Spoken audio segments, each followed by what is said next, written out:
Hi everyone, it's great to be back together with you. Today we will continue to meditate on releasing God's work through our lives. Let's begin by reading a scripture.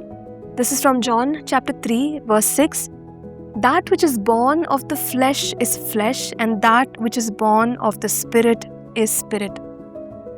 We as believers want to do the work of God. We want to do great things for God. It's important for us to conceive these things by the work of the Holy Spirit. Now, with great ideas and just our logical reasoning, we cannot come up with what God wants us to do through our lives. And so it's very important to yield to the work of the Holy Spirit, to listen to the voice of God, and then do whatever God calls us to do. As we just read, that which is born of flesh remains as flesh, but that which is born of the Holy Spirit is spirit, and that is what we are after. It's very important for us to birth something genuine, something that comes from the Holy Spirit.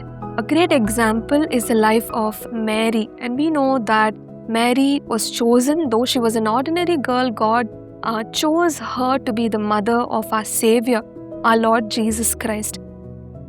She birthed Jesus, or we could say she conceived the Lord Jesus by the power of the Holy Spirit. We see in Luke 1 verse 35 that she was overshadowed by the Holy Spirit, and that is what brought about the Savior to be conceived within her.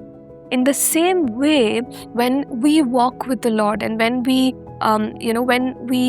yield to what He wants us to do, there are times when God will put things in our hearts, and when that is a prompting of the Lord, when it comes from the Lord, when it comes as a work of the Holy Spirit, that is what we must carry, and that is what we must work towards, and that is what we must desire to release through our lives.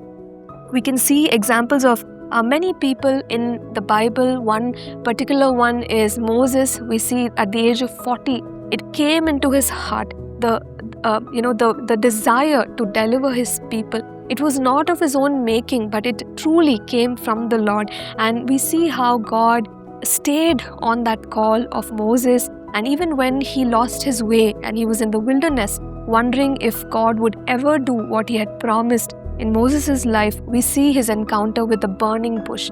But the point is that what he carried in his heart as a purpose and a call came from God. And that is what we are talking about. We must receive what God puts in our hearts. We must conceive by the Holy Spirit. And we also know that God will not anoint the work of the flesh, but He will only anoint the work that is birthed of the Holy Spirit. Let's pray that God would birth something in our hearts and anoint us to be able to fulfill it. Let's pray together.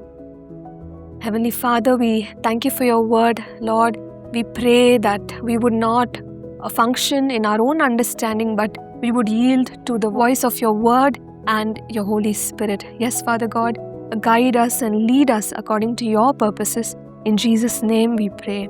Amen. Thank you for tuning in to Living Supernaturally.